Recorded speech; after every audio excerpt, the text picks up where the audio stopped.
Katou. Salut Mio. C'est con. C'est comme les trucs à l'américaine. Quoi, Pourquoi un tel enjouement? Donc, bonjour à tous pour un nouvel épisode de Après-midi Raclette, où on va vous parler de les films de Noël.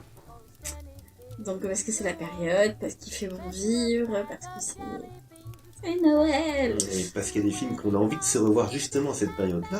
Voilà.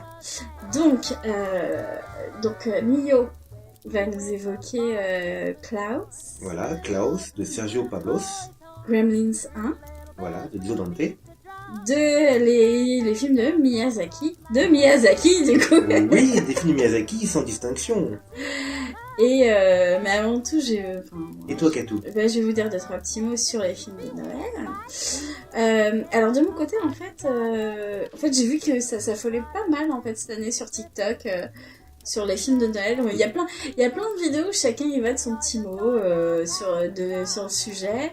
T'as même une nana qui a décidé de faire un espèce de calendrier de l'Avent des films de Noël.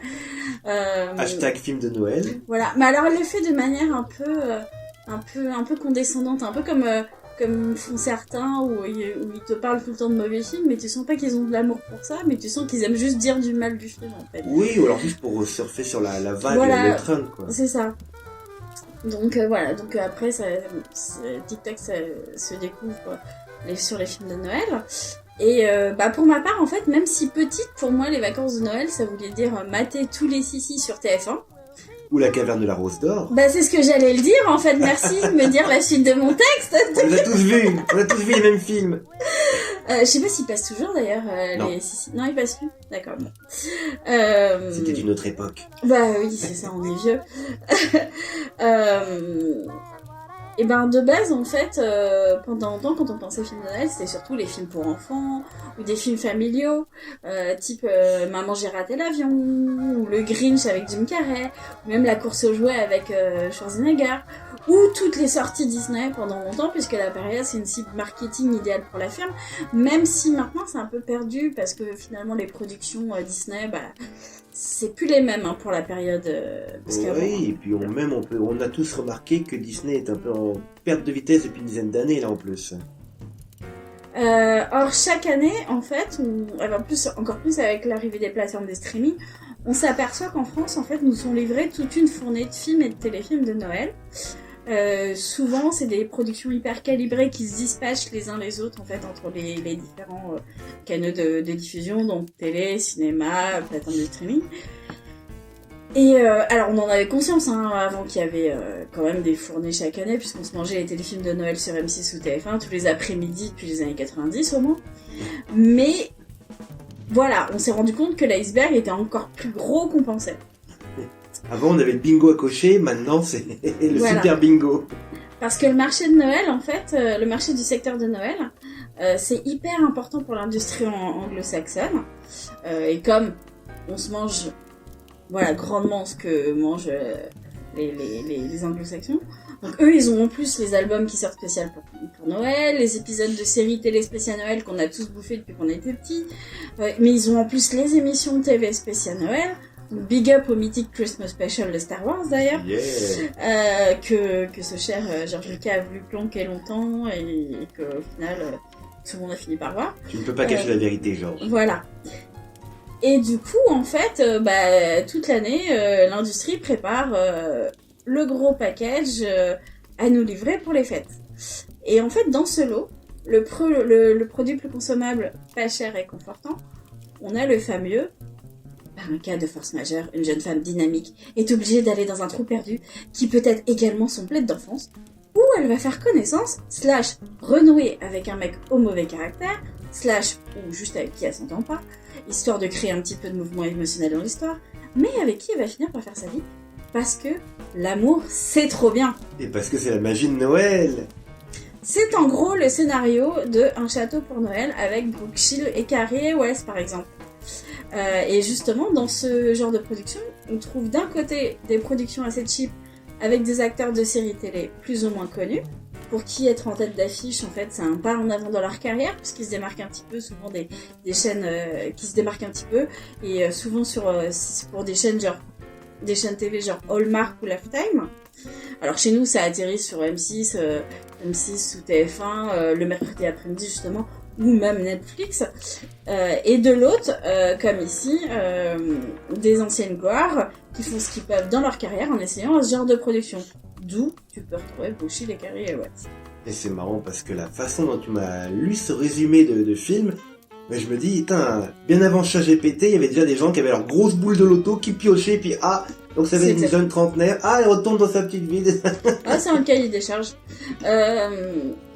Voilà, donc... Attends. Donc en fait, en gros, c'est donc là, en fait, il y a essentiellement... Voilà, dans les films romantiques de Noël, on a de manière très répandue les romances que tout oppose, avec l'un qui est inaccessible ou fermé à l'amour, ou qui a le cœur brisé aussi, ça marche, hein, ça donne un petit côté dramatique. Et de l'autre, quelqu'un qui est juste un père de famille, ou l'homme à tout faire du coin dans un petit blague que tout le monde apprécie.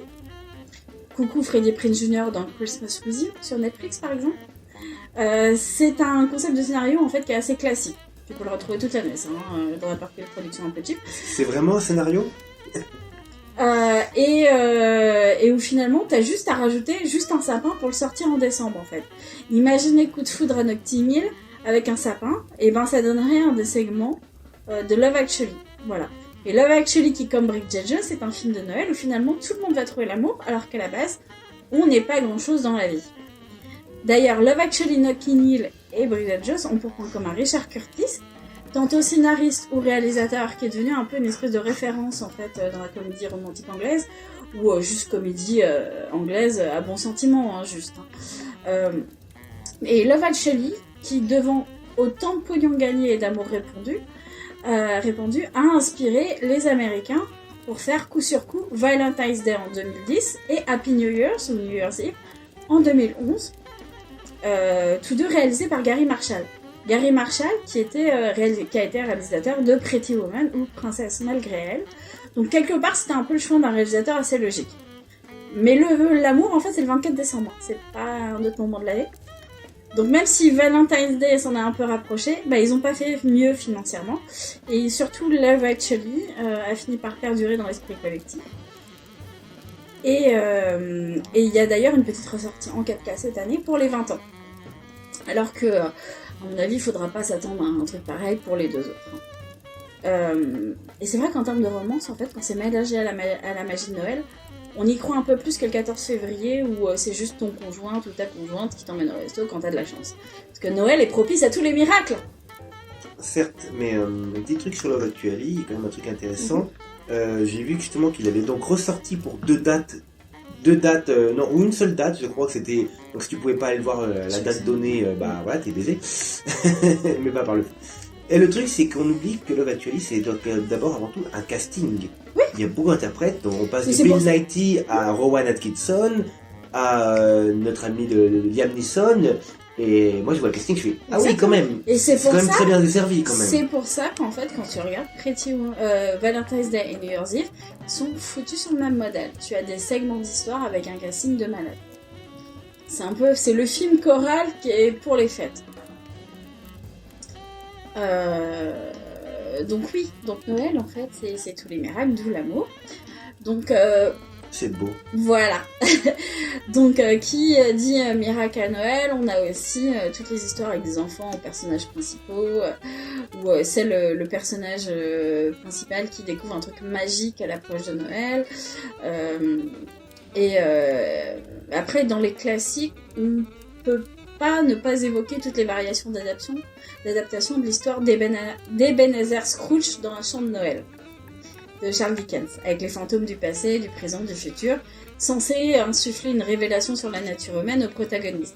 Ça, de toutes les époques, ils ont toujours trouvé un moyen de réadapter le truc, c'est sans fin.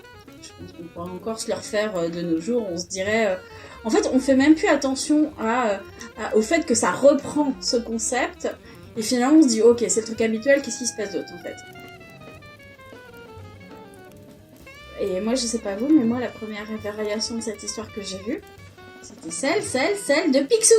Ah bah oui, oui. Voilà. Ouais, bah la plus classique était la plus connue. Et qui est la plus parfaite aussi. Parce que forcément, Picsou, Ben et Scrooge, c'est un peu l'équipe parfait, quoi. Donc oui, à Noël, il s'agit avant tout d'amour propagé à grosses poignées, ce qui permet d'attirer votre attention sur d'autres films, en fait, plus défouloirs. C'est-à-dire les films de Noël d'horreur. Où le Père Noël ne vient pas que distribuer que des cadeaux. Donc, coucou la série des douces nuits sanglantes nuits, 1, 2, 3, 4, blablabla. Faut savoir que quand on parlait de Star déchu, Mickey Rooney est dans le 5 par exemple. Ou les Krampus aussi. Ou même j'y mettrais aussi Jack Frost en fait, qui tient plus du comique que du film d'horreur. Ouais. Après on peut en trouver d'autres, ça c'est sûr, mais bon bref, c'est ceux qui me donnent plus comme ça. Je dis en France, on n'est plus timide sur ce type de production, on a bien eu dans des genres différents. J'ai rencontré le Père Noël avec Karen Cheryl, ou 3615 Père Noël de Romain Manzor, avec un gamin un peu geek et Brigitte Fosset, film qu'aurait inspiré Maman j'ai raté l'avion, ou même Santa et compagnie avec Alain Chabat et Audrey Tautou. Mais avec le temps, en fait, c'est comme si on n'assumait pas en fait de faire dans le film de Noël, et que finalement, il fallait que ça fasse un objet cool, en fait, qu'on n'ait pas honte de dire qu'on l'a regardé. Par exemple, cette année, on a un Noël stupéfiant qui ressemble par moments à un long sketch mêlant postulat de départ un peu magique et une conclusion pleine de bons sentiments, mais avec des guests en fait. Tu vas retrouver Philippe Lachaud, Monsieur Poulpe, enfin toute la classique. Tu vas même trouver Alex Lutz en fait. Le casting principal de base, c'est Éric Judor et Ragnar Le Breton quoi. Mais on a aussi Noyeux Joël avec Emmanuel Seigné. De manière un peu inattendue en fait, et Franck Dubosc qui apparemment essaye de plus trop faire du Dubox. On sent que le gars a essayé de... Mais même je crois que le film qu'il avait fait avant, je sais plus c'est lequel, où tu sens qu'il essaye de baisser un peu le ton dans son jeu, où il sent qu'il a enfin compris que les gens en ont ras le cul en fait. Et en fait justement concernant Noël Joël, si la bande-annonce rebute un petit peu, en fait il paraîtrait que c'est pas si mauvais que ça. Donc, bref, en gros, de nos jours, en fait, on peut observer que finalement, la production de Noël, c'est un passage obligé dans la carrière de beaucoup d'acteurs. On a eu Elf, par exemple, aussi, avec Will Ferrell, il y a plus de 20 ans. Ou même Kurt Russell et Goldie Hawn, en fait, on les leur, avec The Christmas Chronicles 1 et 2, disponibles sur Netflix. Tim Allen, qui a généré une franchise avec ses films Super Noël, où il devient Père Noël, qui les a fait aboutir sur une série disponible sur Disney+. Disney+. Ouais. On peut plus utiliser, tu vois ça une fois et tu te dis comment ça, il a fait des suites. C'est ça. Car oui, en fait, les plateformes en fait, de streaming sont un moyen supplémentaire de décupler les profits concernant les productions de Noël. Cette année, on a aussi, par exemple, Noël à Candyland, sur Prime, avec Eddie Murphy, qui est un truc assez basique. C'est-à-dire que le début est un peu chiant, et puis au final après tu te rends compte que bon, il y a un peu de magie, c'est un peu... Après c'est une histoire de classe, c'est-à-dire qu'il y a un méchant à vaincre, mais ça finit toujours sur un truc. En plus tu sens qu'il a essayé un petit peu d'attirer un nouveau public un peu plus moteur chez les jeunes, parce qu'en fait dans le film tu as les Pentatonix par exemple, les Pentatonix c'est un espèce de groupe de chant a cappella qui a cartonné sur YouTube, qui est devenu assez célèbre aux États-Unis et tout, et il leur fait jouer une chorale dans le film en fait. Donc d'un point de vue marketing, il y a une espèce de technique là un peu. Au cinéma, en version film de Noël acceptable et un peu autoriste, machin. En fait, on a Winter Break à cause The Holdovers de Alexander Payne avec Paul Giamatti, qui est l'histoire d'un prof en fait dans une école privée qui se retrouve à babysitter un de ses élèves, qui est coincé aussi avec lui pendant la fête quoi. Mais dans les deux cas, en fait, on a du bon sentiment et une conclusion un peu similaire. Il faut donner de l'amour aux gens. Voilà. Donc bref, les films de Noël, en fait, c'est surtout beaucoup de réconfort et l'occasion de finir l'année sur de bons sentiments quand on en a bavé toute l'année. Voilà. Et donc, cher Nio, tes films de Noël alors? Alors, je vais commencer, comme tu as dit tout à l'heure, par Klaus. Donc Klaus, c'est un film qui est co-réalisé par Sergio Pablos et Carlos Martinez Lopez. Lopez, on n'a pas beaucoup d'infos sur lui parce que visiblement il débute. Mais Sergio Pablos, lui, c'est quelqu'un qui a fait ses armes en tant qu'animateur chez Disney. Donc pas mal Disney des années 90 et 2000 où il a travaillé dessus, comme Hercule en 97, Tarzan en 99, La planète au trésor en 2002. Par la suite, on l'a revu scénariste sur Yeti et compagnie, ainsi que Moi Moche et Méchant en 2010. Moi Moche et Méchant. Yeti et compagnie en 2018, on l'a déjà oublié, c'est DreamWorks. Et Klaus est son premier long métrage. Et il en prépare un nouveau aussi pour Netflix qui devait sortir en 2023 et qui est repoussé en 2024. Avec une petite fille à la préhistoire qui se met en quête de chasser une espèce de lumière magique. Et voilà, je peux lui souhaiter du bonheur parce que quand on voit Klaus qui est déjà monstrueux pour un premier essai, quoi, c'est fabuleux. Parce que Klaus, c'est vraiment l'incarnation de l'esprit de Noël. Déjà, l'histoire du film, c'est la création du mythe de Noël qui va être expliqué avec ce postier qui s'appelle Jesper, qui a appelé sa papa, qu'on envoie sur une île et puis on lui dit ouais, t'as un ultimatum, il te faut 1 an pour que tu aies envoyé plus de 6000 lettres, etc. Tout ça. Et il va faire la connaissance de ce vieux charpentier qui crée des jouets pour enfants, qui est isolé, etc. Et voilà, qui s'appelle Klaus. Et à eux deux, ils vont donc créer tout le mythe de Noël. Je ne vais pas en dévoiler plus si vous n'avez pas vu le film, mais c'est vraiment très bien construit. C'est-à-dire d'un point de vue graphique, ça commence dans les tons gris. Ça reflète vraiment l'état d'esprit du postier quand il arrive dans cette île qui est isolée, qui est perdue. Et plus les relations avec le vieux charpentier qui s'appelle Klaus, ça commence à se réchauffer, plus le ton du film va commencer à se colorer. Et on a à la fin un final qui est extrêmement coloré, là où le début du film ça commence à être un grisâtre, tout ça. Voilà, le mythe de Noël en lui-même, tout le folklore de Noël est intelligemment réutilisé. Au lieu d'avoir les petits lutins qui servent le Père Noël, par exemple, on a les Samis. Toutes les tribus, les Samis qui vont aider Klaus, etc., qui vont se substituer aux fameux lutins de la légende. Il n'y a pas de reine, par contre, mais il y a une calèche que le postier et Klaus, ils conduisent dans toute l'île. Voilà. Donc pour moi, c'est vraiment l'esprit de Noël, mais vraiment au sens propre. On a toute la création du mythe de Noël, et c'est vraiment un film avec des bons sentiments, mais qui prend jamais le spectateur pour un abruti. C'est drôle, visuellement c'est soigné, c'est inventif. Il y a à chaque fois une idée toutes les 5 minutes, et même le style graphique, ça s'inspire du style de Evin Earl. Evin Earl, c'était le concept artiste sur La Belle au Bois dormant, en 59. Donc ça vous dit le niveau graphique, voilà. Parce que des gens ont dit, oh c'est de la 3D. Non, c'est de la 2D, mais c'est fait de manière que chaque détail puisse imiter la 3D. Il y a quelques incrustations sur ordinateur pour des plans, des travelling en avant, en arrière, mais sinon c'est de la 2D qui imite la 3D. Là où un film comme le dernier Spider-Man, c'est de la 3D qui essaye de revenir à un aplat 2D avec des trames, etc. Voilà. Et c'est quand même un boulot de dingue quand on se rend compte. Voilà, c'est le premier film du studio que Pablos et Lopez ont créé, qui est à Barcelone, leur premier film d'animation. Et c'est une réussite totale. Et le film a été, je sais plus s'il a gagné des prix. Il était nominé aux Oscars, il en a eu. Ah ouais, le truc c'est typiquement le genre de production qui est toujours nominé aux Oscars en fait.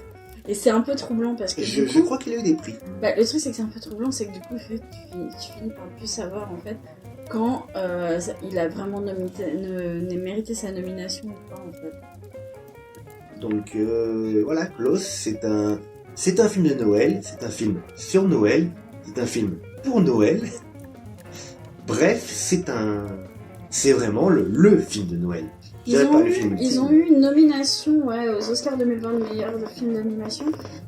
Mais par contre, ils ont eu la récompense au BAFTA 2020 pour meilleur film d'animation. C'est pas de la merde non plus. Oui. Donc voilà, c'était l'un de mes films de Noël que je me suis revu récemment. Donc, pour l'occasion, vu qu'on entre dans la période.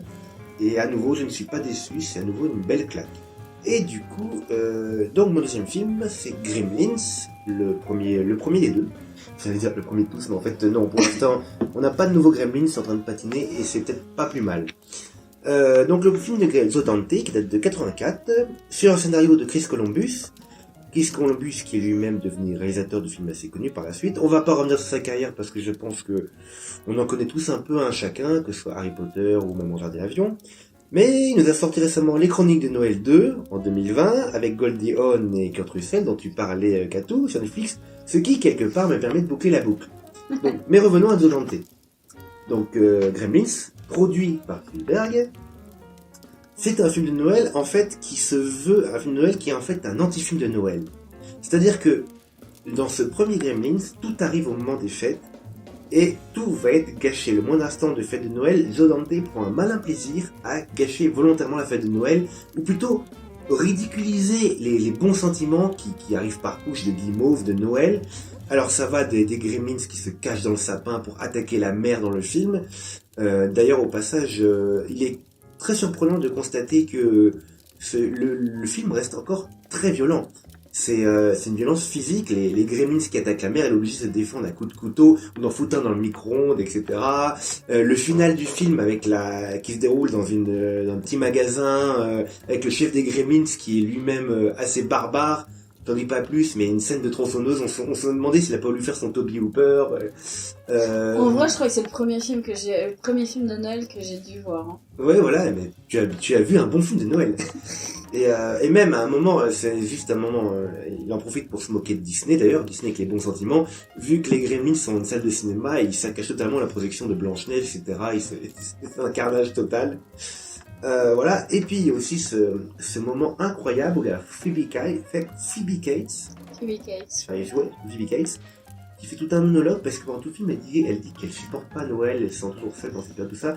Et là, à la fin du film, elle explique pourquoi elle aime pas Noël, et c'est le moment le plus grave et le plus incroyable du film, qui n'est même pas lié aux Gremlins, et voilà, et même le plan final du film, on se dit c'est un happy end, le film se termine bien. Oui mais non, parce que le plan final du film, on a tendance à oublier, et c'est bien que ça ouvre une suite pour Gremlins 2, le plan final du film en fait c'est que Gizmo, la petite bestiole, à cause de toutes les conneries qu'il y a eu, elle repart chez le vieux monsieur chinois qui tient la boutique, etc. Et le plan c'est ça, c'est le bonhomme qui s'en va avec Gizmo, etc.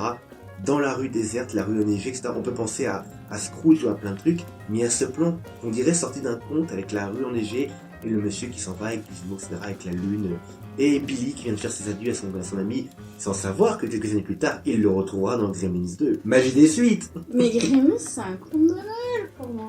Mais c'est un conte de Noël, mais comme je dis, voilà, c'est un anti-conte où Joe Dante va tourner tous les bons sentiments, tous les trucs de guimauve de Noël, il va les retourner dans la gueule du spectateur. On n'en entend pas moins de Joe Dante en même temps. Ça aurait été Chris Columbus qui aurait tourné le film, vu que c'est son scénario. Voilà, ça aurait été mignon, sympathique, comme Maman j'ai raté l'avion, mais ça aurait pas atteint le tel degré de hargne qu'il y a. Parce que n'oublions pas que dans ce film, il y a des gens qui se font écraser par un bulldozer, par les Gremlins. Il y a une pauvre mémé qui va se faire dézinguer par la fenêtre, avec son appareil, son petit fauteuil roulant qui est bricolé par les Gremlins. Il y a toute une piscine, tous les Gremlins qui tombent dans une piscine, qui envahissent du coup toute la ville. Et encore plein d'autres péripéties que je ne vais pas citer. Si vous n'avez pas vu Gremlins, eh bien, j'espère que je vous donne envie de le voir, parce que c'est vraiment la période idéale. Et puis, qui sait, peut-être que vous allez pouvoir voir ce film avec des petites créatures à poils longs ou courts à côté de vous. Et peut-être que vous allez leur donner un petit peu quelques croquettes après minuit, un petit peu d'eau, tout ça, on sait jamais. Faites attention pour votre visionnage. Voilà pour mon deuxième film. Et enfin, pour mes derniers films, en fait, jeudi dernier, je vais envoyer donc sur des films de Miyazaki. C'est des constantes que j'ai remarquées depuis quelques années. Souvent, en novembre, décembre et en janvier, je me revois régulièrement des films de Miyazaki. Et donc, dans ces cas-là, c'est très vaste. Parce que Miyazaki, c'est quand même plus de 30-40 ans de cinéma. Ça va aussi bien de Ponyo, qui date de 2008, à Nausicaa, qui date de 84, en passant par Kiki la petite sorcière, en 89, ou Princesse Mononoke, en 97. Le plus souvent, c'est des films que j'ai eu la chance de voir en salle. Et oui, le jeton ambulant aussi. Voilà. Non, mais on va pas tous les citer. Il y a tout qui me parle du jeton ambulant. Le Royaume des Chats. Alors, c'est pas Miyazaki, le Royaume des Chats, c'est Ghibli. D'accord, ok, excuse-moi. Mais c'est vrai que j'aurais pu citer d'autres Ghibli, parce que le Royaume des Chats, on pense à Souvenir de Marnie, on pense à Arrietty, enfin bref, les autres films où Miyazaki n'est pas dessus. On parle aussi de Takahata, par exemple. Mais voilà, entre Takahata et Miyazaki, il y a quand même un monde. On parle quand même du réalisateur de Pompoko et du tombeau de Luciole avec Takahata, donc voilà, c'est comme si on réunissait dans la pièce le mec hyper sérieux, hyper triste, et puis de l'autre côté un aventurier. L'aventurier, je pense à Miyazaki, parce que c'est un Miyazaki, par contre, voilà, on a tous le souvenir des documentaires ou même des photos de Miyazaki, c'est devenu des mèmes, avec Miyazaki qui est toujours un obsédé de travail, etc., qui s'arrête jamais. Peut-être qu'il va réussir à finir son prochain film, peut-être qu'il va disparaître pendant le bouclage de son prochain film et que c'est quelqu'un d'autre qui va le finir à sa place.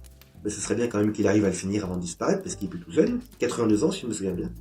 Alors moi j'ai sur Miyazaki, j'ai surtout souvenir d'avoir lu cette anecdote où son fils, en fait, a fait Aya et la sorcière et Ouais. qu'il paraît qu'il est sorti en pleine projection, en fait, Miyazaki.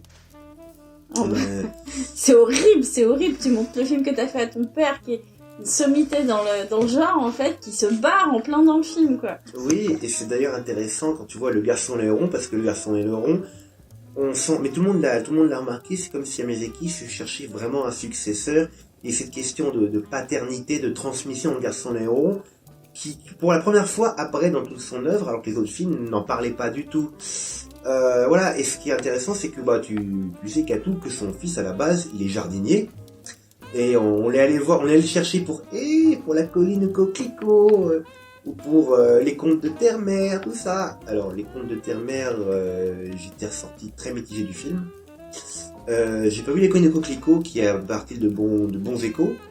Mais je peux comprendre, sans l'excuser non plus, mais je peux comprendre la réaction de Miyazaki père.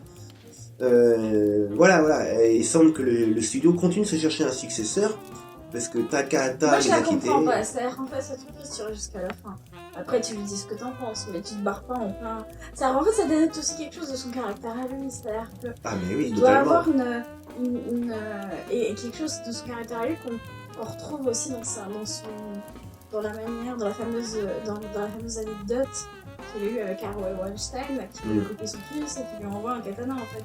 C'est-à-dire qu'en fait, il doit avoir une espèce de truc un caractère un peu catégorique ou très à trancher, ou finalement En fait, c'est le fait qu'il arrive pas à trouver de successeur, c'est ça aussi, c'est-à-dire qu'il doit être d'une exigence incroyable voilà, c'est ça. sur ce qu'il transmet et que du coup C'est ça. On s'en rend pas compte, mais le documentaire sur Miyazaki, j'ai vu un documentaire sur Arte il y a quelques temps déjà. Tu t'aperçois que le mec il est dur, il est très carré, il est perfectionniste. On s'en rend pas compte comme ça. Et même les équipes, etc. Pour tenir les délais, ils sont en train de travailler. Miyazaki il fait, je vais cuisiner pour vous, etc. Et on le voit commencer à préparer des pâtes, etc. Tout ça pour toute l'équipe, pour que l'équipe puisse terminer, etc. Et lui, il continue d'être quand même sur leur dos, etc. Je vais pas prendre Père Fouettard, mais c'est quelqu'un d'extrêmement exigeant, je dirais qu'il vit son truc, c'est-à-dire qu'il est c'est limite quand tu es l'incarnation de ce que tu transmets, de ce que tu fais, et que finalement tu n'arrives pas à stopper à trouver la limite à un moment de te détacher de ce que tu fais, en fait. Oui, mais c'est intéressant de voir la réaction aussi bien de Miyazaki envers son fils que envers ses pairs dans l'animation. C'est-à-dire que Mamoru Oshii, à un moment, a été approché par le studio Ghibli, par Toshio Suzuki, le producteur et président de Ghibli, pour devenir un des réalisateurs Ghibli. Et Mamoru Oshii, il a décliné. Il a dit non, je suis désolé, mes films, ça n'a rien à voir avec le studio Ghibli, ce que vous faites, etc. Et je suis pas sûr de supporter la pression, tout ça. La pression, C'est je ça pense aussi. qu'il devait parler de Miyazaki quand même. C'est ça aussi, c'est-à-dire que peut-être qu'il se trouve pas de successeur parce que il y a personne qui se dit je pourrais pas, ça sera difficile qu'il me transmette ou qu'il m'adoube avec son caractère aussi. Il aurait pu y avoir un successeur, il aurait pu en avoir deux. Il y en avait un, il y avait Yoshifumi Kondo, qui était le réalisateur d'un petit film pour Ghibli. D'ailleurs, dont les images ont été reprises pour la Lofi Girl. Je ne me rappelle plus trop ce film. Si, je me rappelle le titre japonais, Mimi wo Sumaseba. Parce que pendant longtemps, je l'ai vu en DVX uniquement, parce qu'il était Je crois introuvable. que c'est le mec en fait qui arrive à citer tout le titre en japonais. Voilà, avec une protection horrible. Et le réalisateur, lui, c'était un Miyazaki, le considérait vraiment comme son fils spirituel, mais le mec a cassé sa pipe. Il est mort jeune d'une maladie, et voilà. Donc, voilà. Et il y a Hideaki Anno, le père de la Gainax, le créateur d'Evangelion, qui lui, on le sait, s'est fait un ancien animateur du studio Ghibli, et il a travaillé sur Nausicaa, tout ça, et puis il est parti. Mais quand on regarde Gunbuster de la Gainax, on s'aperçoit par exemple qu'il y a un poster de Totoro qui affiche dans la chambre de l'héroïne, il y a même un poster de Nausicaa, tout ça c'est des clins d'œil de Hideaki Anno à celui qui a peut-être été son père spirituel et son mentor à une époque. Et du coup, il y a eu un joli petit retour de la part de Miyazaki envers Hideaki Anno. Dans Le vent se lève en 2013, Miyazaki a demandé à Hideaki Anno de faire la voix du héros. Or, le héros, il a la vingtaine, tout ça, après la trentaine. Hideaki Anno, il a la cinquantaine, voire plus, quoi. Et ça se voit quand on écoute la VO, la VOST, on entend la voix, on se dit, mais c'est pas la voix d'un jeune, etc. J'avoue, j'ai peu de souvenirs. Mais voilà, on y a vu comme peut-être une sorte d'hommage de Miyazaki, ce qui est d'ailleurs assez rare venant de Miyazaki, quoi. Voilà, c'est donc voilà pour la question de Miyazaki, Studio Ghibli, et encore à l'époque actuelle, le Studio Ghibli, donc ils ont fait un nouveau film avec le Garçon Héron. Il y a une série d'animation qui s'appelle Ronya ou Ronda et les pirates, je sais pas trop quoi, qui est sorti en DVD, c'est ça que j'ai offert à quelqu'un. Mais le truc est passé totalement inaperçu. C'est-à-dire qu'à l'époque actuelle, même s'il y a eu des collaborations entre le studio Ghibli, par exemple pour les jeux vidéo, pour Ni no Kuni sur PlayStation 3 et Ni no Kuni 2, ils ont même fait un film d'animation Ni no Kuni pour Netflix, qui n'a rien à voir avec les jeux où Ghibli, les studios Ghibli avaient signé les visuels, tout ça, etc. Ça reprend juste en fait la franchise. On continue de penser que Studio 2 disparaîtra quand Miyazaki disparaîtra. Triste à dire, mais voilà, il faut pas se leurrer. Si Miyazaki lui-même commence à s'interroger à 82 ans, ça veut dire que voilà, on est en point de suspension. Le nombre de fois où il a dit qu'il arrêtait et puis finalement il continue, c'est quelque part il sait qu'il y a une continuité après lui qui est difficile aussi. Je sais qu'il y a une continuité difficile, d'autant plus que Takahata a disparu. Takahata nous a quittés il y a quelques années, après avoir fait en 2013 le film avec la jeune fille qui a le conte de la jeune fille avec qui vient de la lune, je pense. On a un trou, c'est pas grave. Une jeune fille qui vient de la lune. Ouais, ça va nous revenir. Parce qu'en fait, Ghibli, c'était surtout Takahata et Miyazaki.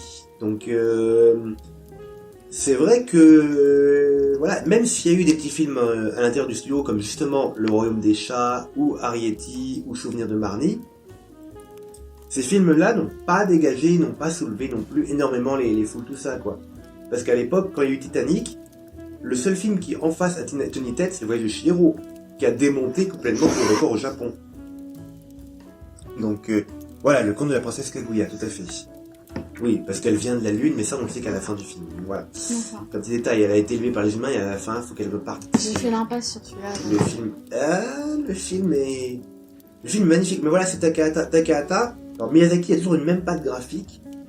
Et Takahata, par contre, on regarde nos voisins les Yamada. Ouais. C'est presque je dirais pas des dessins d'enfants, mais c'est des dessins tout mignons, tout ça.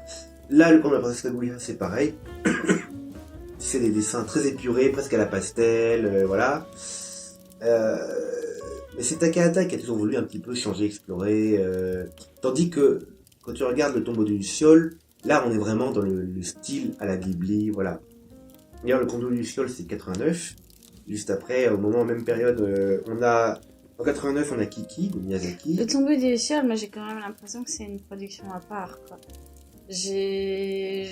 En fait, elle est tellement empreinte de gravité que même si tu as des côtés un peu mélancoliques, un peu tristes en plein œuvre, je trouve que Le Tombeau des Lucioles, il est très très grave et que c'est sûrement très personnel aussi comme travail. Alors, oui, il y a de ça, mais c'est pour ça que je disais que c'était pas les mêmes caractères, parce que il y a aussi des moments un peu durs dans Pompoko aussi, on a tendance à l'oublier, quand tu vois, parce que c'est avec des petits ratons laveurs, tout ça, des tanuki. Mais quand on voit un qui a été écrasé sur la route et qui était à moitié mort, tu fais « Ah d'accord, tu verras pas ça chez Miyazaki, quoi !»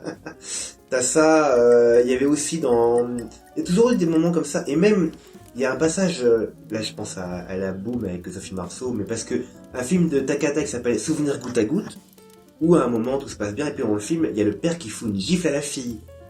Et là, voilà, et même dans l'époque, au moment où il tourne le film, au Japon, voilà, c'est où tu fais ouh, ça passe pas, quoi. Même quand tu regardes le film aujourd'hui, ça passe pas non plus, quoi. Je dirais pas que c'est un élément incongru. Et voilà, et même le conte de la princesse Kaguya, comme je t'ai dit, la fin se révèle hyper déchirante.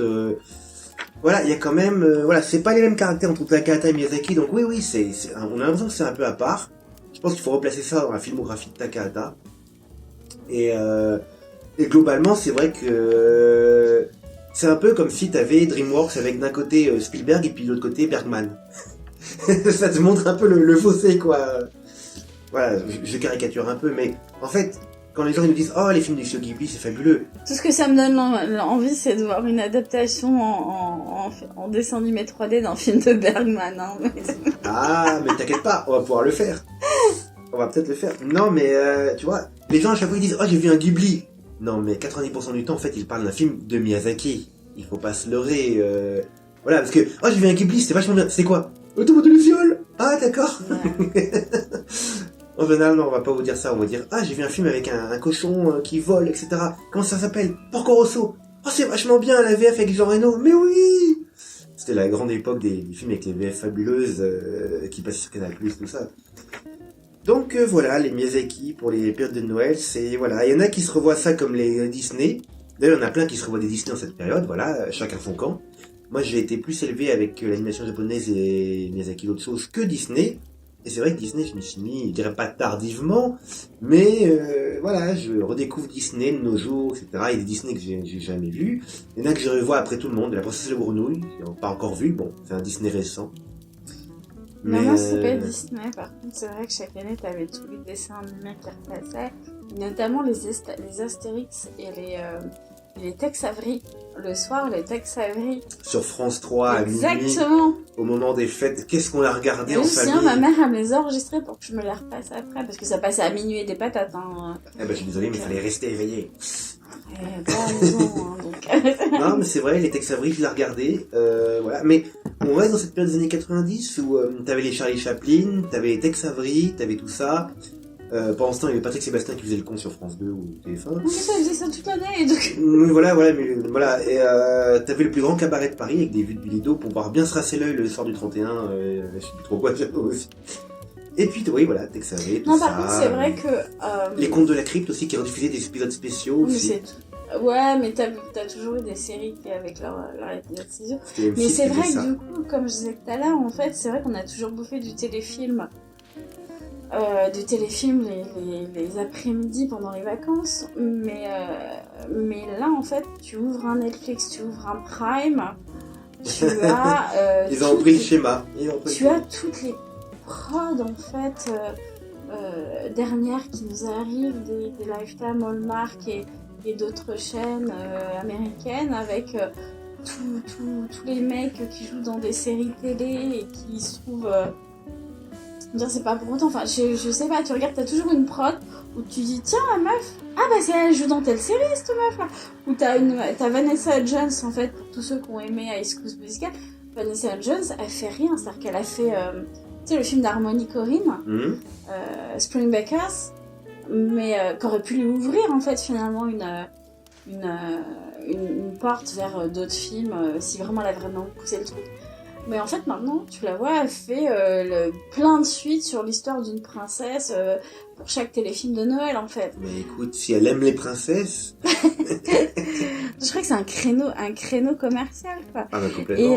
Et c'est vrai que du coup, moi, j'avais été étonnée de voir que même Kurt Russell faisait son truc.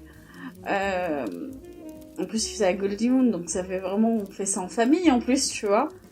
C'est un peu ça. Donc et je te dis cette année avec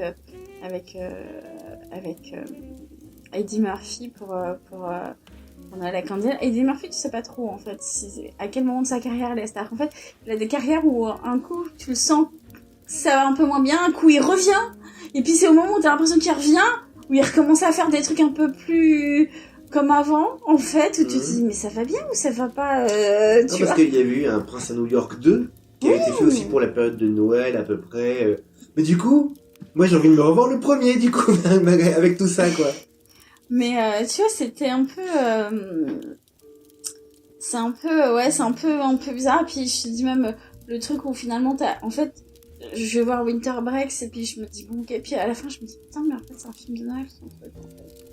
Et puis tu sais au fur et à mesure je regardais le truc, je me dis mais en fait... il y a rien de fou en fait comme ficelle scénaristique. C'est toujours les mêmes ficelles en fait, deux personnes qui se découvrent, qui peuvent pas se blairer au départ, qui se découvrent, qui finissent par s'apprécier et finalement ils vont se couvrir l'un et l'autre quoi. Tellement ils se sont appréciés en fait et tu te dis mais en fait c'est... Alors que le film de base est censé être un truc, je te dis, Alexander Payne qui retrouve Paul Giamatti. Alors que si t'avais regardé Le Garçon les Ronds, eh ben t'aurais eu une bonne surprise. Non, mais il n'y a pas que les garçons. Bref. Est-ce que The Killer sur Netflix peut être considéré comme un film de Noël? Je sais pas, il est dans ma liste, mais je l'ai pas encore maté, donc... Ah, il faut le voir. Ah ouais, je le materai avant la fin du mois, ça c'est sûr. Donc voilà. Puis il y a le film avec... dans les sorties récentes, il y a un film avec un casting qui a l'air pas mal du tout, avec Julia Roberts, Ethan Hawke. Oui, Le Monde après nous. Voilà, exactement. Ou même t'as Mahershala Ali aussi qui est dedans, enfin... Et tu te dis, ce film-là, avec ce casting-là, il est sorti sur Netflix? C'est un film de fin du monde en fait. C'est pas un film de Noël, c'est un film de fin du monde, d'apocalypse. Ben oui, mais je suis désolée, mais l'époque peut-être se prête à voir des films de fin du monde. Ah, mais je suis plus partant que ça que pour les films de Noël basiques. Non, toi tu vas sûrement te faire les Miyazaki en marathon pour Noël. Moi, je vais me faire les films de Noël d'horreur. Déconne pas, j'ai prévu d'en voir un ou deux chez mes parents là. Non, moi je vais me faire les films de Noël d'horreur parce que c'est plus la période. Et puis comme ça, je fais 2 pierres 2 coups parce que j'ai pas eu le temps de mater des films pour Halloween, donc voilà. Donc, Oui, c'est vrai. donc voilà, mais c'était un peu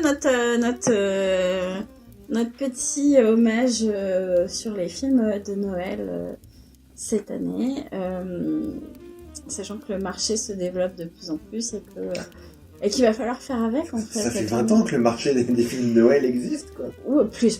Ouais, même plus. Mais là, vraiment, avec le développement des plateformes de streaming, ça prend des proportions... Incroyable. Bah ouais. Donc voilà, et puis je te dis, avant, je t'aurais jamais... généralement, les productions de Noël, c'était plutôt... c'est passé à la trappe. Moi, cette année, j'étais étonnée de voir autant de gens qui faisaient des TikTok pour en parler, quoi. Donc... Ce qui serait intéressant, c'est de constater si t'as un VPN, de regarder Netflix en Corée, tous les films de Corée du Sud qui sont avec des trucs de Noël, etc. Parce que eux, ils ont pas mal de drama, de trucs, de dire eux aussi doivent bien en balancer, quoi. Ben Netflix passe des productions asiatiques, on peut regarder. J'en ai déjà vu un récemment avec mes parents, c'était pas terrible. Ouais, non, mais... bref, donc on espère que vous avez passé de bonnes fêtes. On vous retrouve... Ne forcez pas trop sur le chocolat. C'est ça. Oui, si. On vous retrouve au mois de janvier, en fait, pour faire le bilan de l'année. De cette année cinéma. Moi, je sais pas trop quoi en penser pour l'instant. Hein, donc Je trouve que globalement, l'année 2023 a été assez bonne. Même les festivals de cinéma, on a pu aller. Papa, dis rien derrière, je suis sans spoiler, c'était des bons crus. Et même on dit sur les plateformes, que ce soit au cinéma ou sur les Netflix ou Amazon Prime, il y a des trucs intéressants, vraiment pas mal, quoi. Donc, ouais, je pense que les productions Prime, ça se commence un peu à stater parce qu'on est moins dans la démonstration des débuts où on dit regardez ce qu'on peut faire sur Netflix. Et du coup, on est peut-être plus concentré sur les films à faire. Mais voilà, je viens juste de te parler il y a un instant de The Killer. Ce genre de film, si tu me demandais de choisir 4-5 films pour la VOD ou DVD ou machin, etc., je te dirais, ah bah The Killer, il serait dedans. Voilà. Bon, attends, on va voir ça au mois de janvier. Hein. On en reparlera au mois de janvier avec son seul tort n'est pas être sorti au cinéma, c'est dommage. Ou, ah bah ça sera pas un peu le refil, tu te dis pourquoi il est pas sorti au cinéma. Mais t'es d'accord avec moi, Katou, qu'on a eu quand même quelques très bons films. Ouais. Et puis on sera sûrement avec notre cher ami Geoffrey pour ce bilan. Voilà. Oui. Donc voilà, on vous souhaite de bonnes fêtes de Noël. Bonne fête. Ciao.